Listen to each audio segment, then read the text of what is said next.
Hey, it's Brian with Motherboard. I've got one word for you: drones. Now, you've probably heard a little bit about drones in the news lately. These things fly all throughout the Middle East and the Horn of Africa.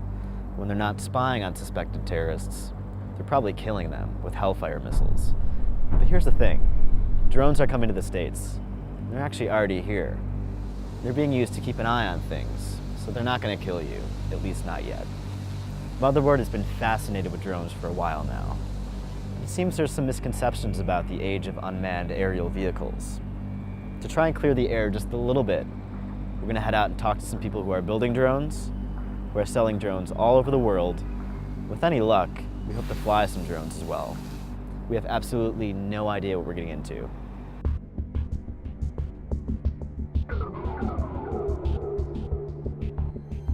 New York City, captured by a Swiss drone hobbyist. As you're probably thinking, yes, this is illegal as all hell. And I'll be the first to say that doing this sort of thing over the site of the worst terrorist attacks on American soil, probably not the best idea. The drone view that you've seen probably looks a bit more like this. Or more accurately, this. The grainy, pixelated bird's eye views that unmanned aerial vehicles, or UAVs, offer have become wildly popular on the internet. Maybe you've heard of the grim footage under its Gnome Day YouTube, drone porn. How did we arrive at the Robo-Wars? And where are they taking us? To get an idea, we left our Brooklyn offices for Washington, D.C. to meet up with P.W. Singer, one of the world's foremost experts on military robotics. We are wrestling with what it means to live, work, and even fight through a robotics revolution. The technology that we're using with things like the Predator or the PackBot, those are Model T Ford, those are Wright Brothers equivalents. But even with that first generation, we're seeing impact on questions like, how do we catch up our laws in war, but also how do we start to catch up our laws domestically as we start to see that technology move over the domestic side.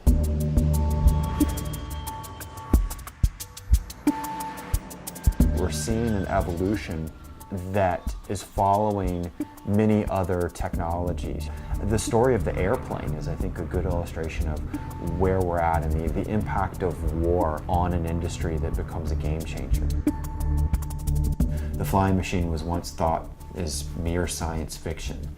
Then the Wright brothers make it real. Within a couple years, it's utilized in war. In World War I at the start, they're not armed, they're just used for observation. Then they jury-rig arm them. Then they start to specially design them to be armed. And then by the end of World War I, you see all these other roles being visualized for planes that soon move over to the commercial sector. Passenger, postal delivery, medical evacuation, you name it. Same exact thing is happening with robotics. First science fiction, then becomes real. The Predator was originally unarmed, just used for observation. Then they jury-rig arm it. Then they specially design them to be armed.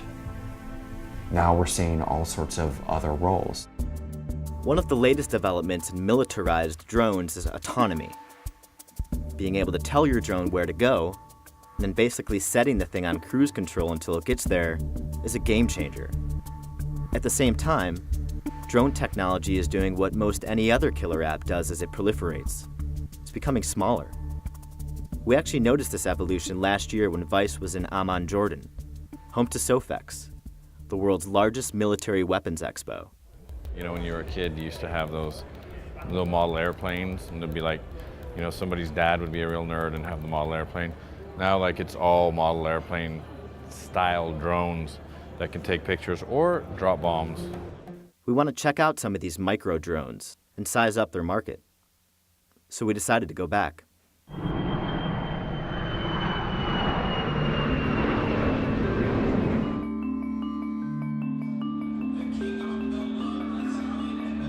Drones are becoming hot commodities for armed forces around the world. Some 600 companies from well over 50 countries are dabbling with drone tech for both spying and killing. And nowhere is this more evident than among the trade booths at SOFEX, where we first meet this guy, a rep for a Turkish drone company. My name is Fatih Şenkol. I am working for Atlantis Unmanned Vehicle Solutions, developing unmanned vehicles like Aeroseeker. Some photographers want to use it for surveillance purposes, military issues, and maybe some go track and seek missions. Some of the military, even the Turkish armies, what's the payload? They asked. We said 500 grams. So let's put a very little camera and just put a 500 grams of bomb, and they will do a suicide attack. That's one of the issues they offered. We haven't thought of this, but it's something that the military is thinking.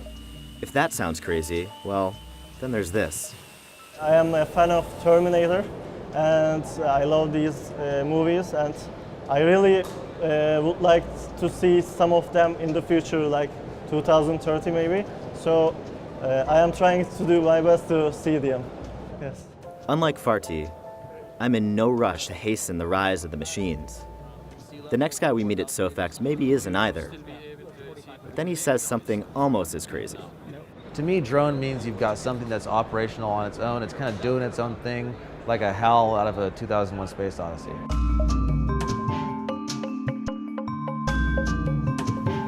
Here's hoping his robot, the Scout, has no intentions of becoming self-aware, like HAL, and refusing to open the pod bay doors. Now, to be clear, the Scout is built by Aireon Labs, a Canadian drone firm. Datron and its reps, like Chris, work with Aireon on the supply side of the chain. Chris Barter is a drone dealer. The Scout is the flagship UAV in Datron's suite of tactical robotics. Take one look at its size, and it's pretty clear that the Scout is nothing more than a surveillance system.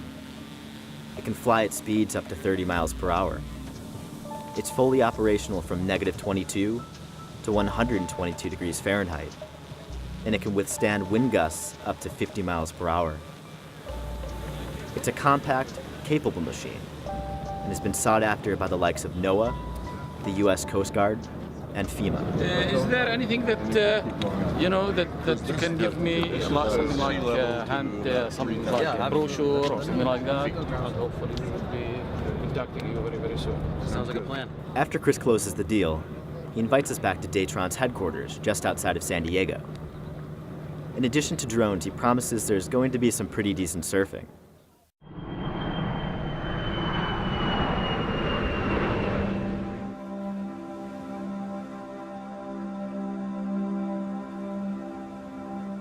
I'm a pretty Buddhist guy.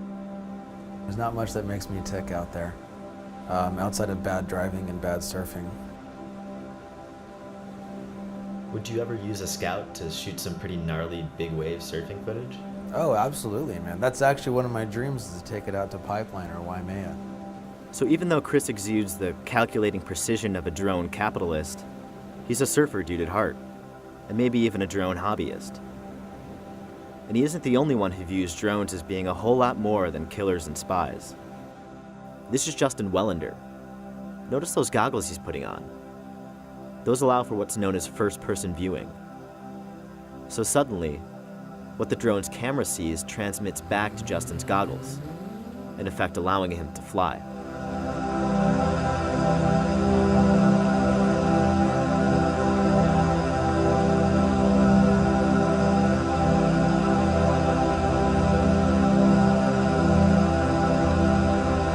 But we'll get back to the hobbyist later.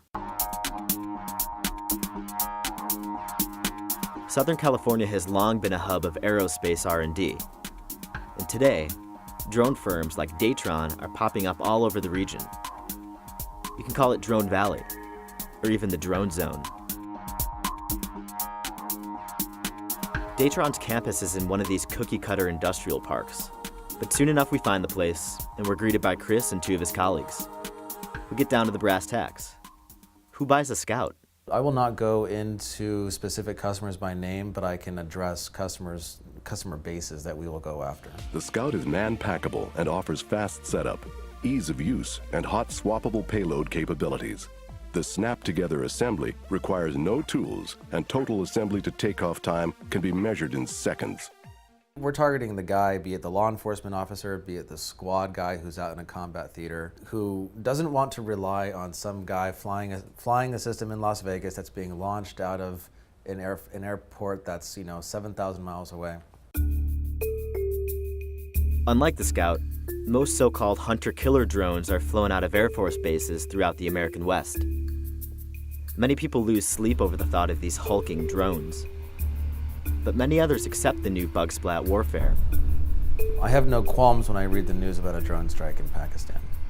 What troubles me is that people have a tendency to kind of lump in a lot of these unmanned systems one with another. So a Scout, which is unarmed and will probably always be unarmed, is meant specifically for surveillance, will never be harming any individual for the most part, unless, any kind of accident. The unit really and truly flies itself. It just waits for us to tell it when to take off, how high to go, how fast to fly, where we want it to go, and what to look at. Sure. All of our status says we're okay. We've got a GPS accuracy of 2.6 meters, so we're ready to take off. It spins up. It says I've done all my check, so I'm ready to take off. So I hit take off.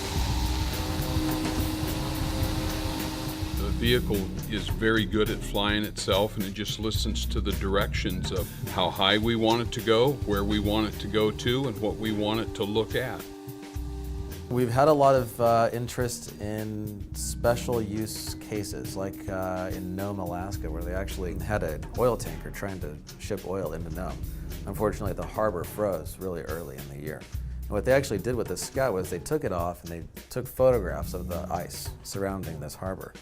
And in a using post-processing software, they were able to actually map out the sea ice thickness so they could navigate this tanker in accordingly. So it's a pretty diverse system. It takes some convincing, but eventually Chris and his team let us take this diverse system of theirs for a spin.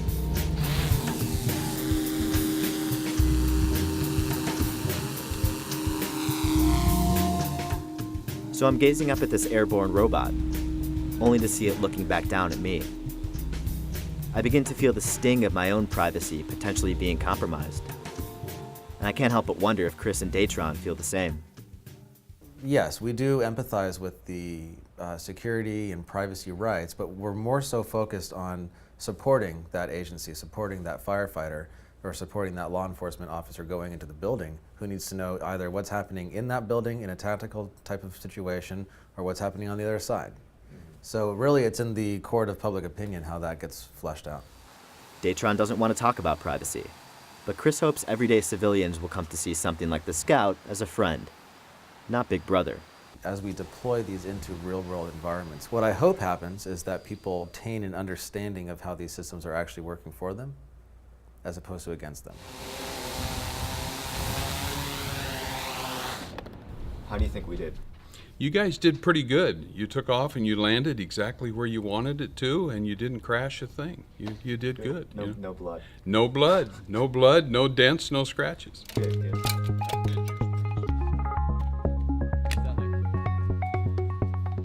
Now that we've gotten a glimpse of the defense and professional side of this equation, we decided to check out some of the folks at the leading edge of hobby drones. A few miles down the road from Datron is 3D Robotics, a company that represents a drastic culture shift in drone tech. Alan and Sam, two engineers with the company, give us a quick run of the lab. This is where we design all the frames, the autopilots, all the circuits. Right. And also where we play around. So this is just where everything starts, and then the manufacturing, shipping, and testing is on the other side.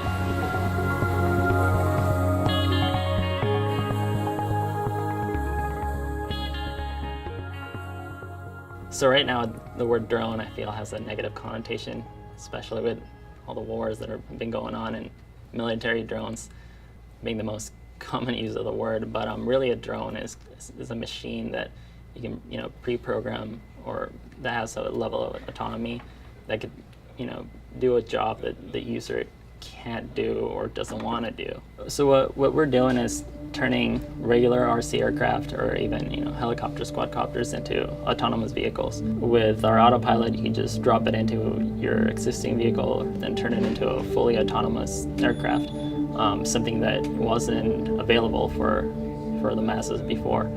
And then what to do with it, that's where the user comes in. That we're selling the tool, and it's up to the user to come up with a use for it.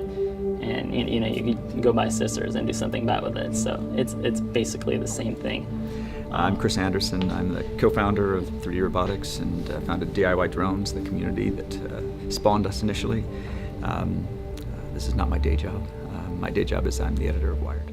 Shortly after taping this interview, Chris Anderson announced his departure from Wired to focus on 3D robotics full-time.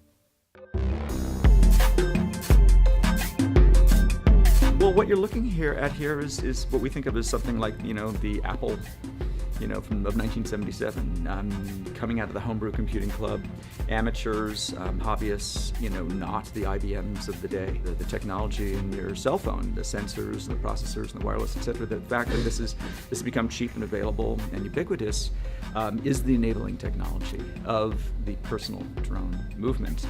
And we don't come out of the aerospace industry. We definitely don't come out of the military. We come out of the hobbyist world. And what you're seeing here is just a bottoms-up, open source, community-based attempt to take a technology that was once a military industrial one and democratize it, make it available to everybody, and introduce the word personal to drone.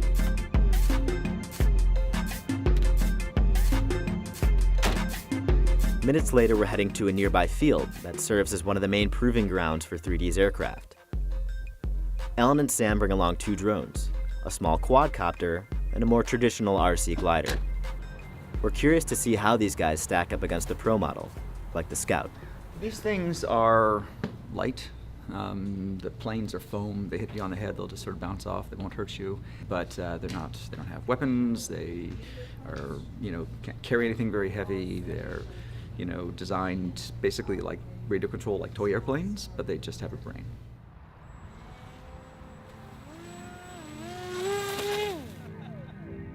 Yeah, so these things take a while to get some altitude. That should be throttle it up, or yeah. should I just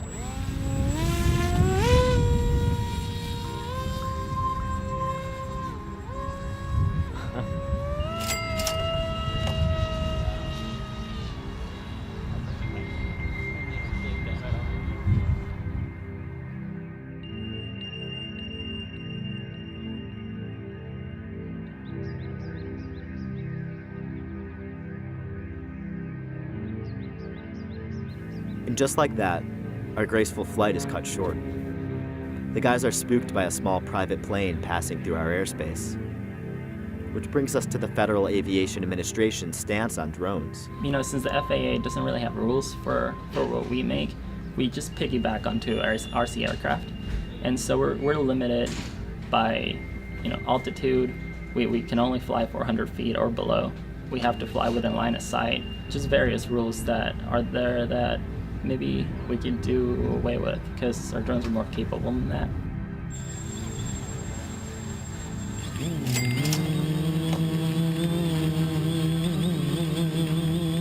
While 3D's quadcopter and the Scout might look similar, their differences far outweigh any similarities.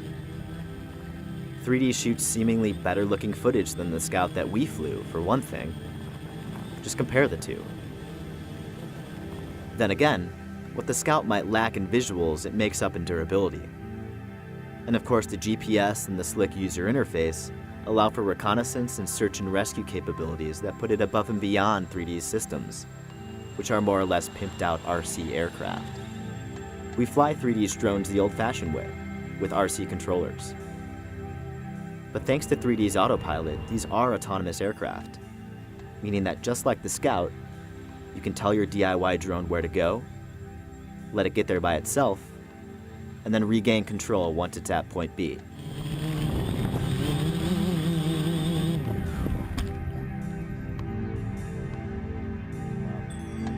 I can see how it would be easy to drop out and kick it in the drone zone forever, but it's time we get back to New York.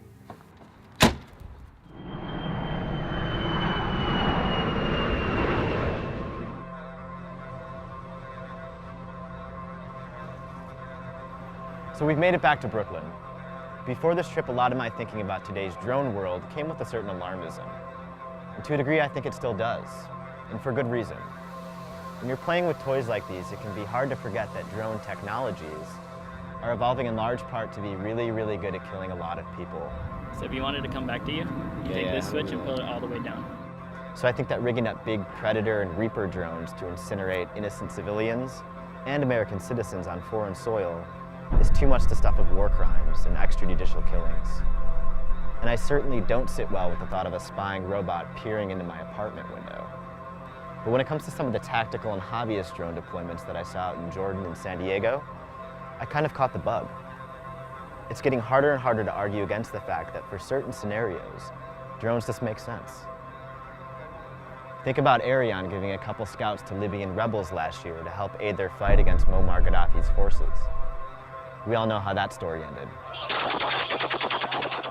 But beyond the wartime theater, think of the myriad possibilities that drones open up for research, filmmaking,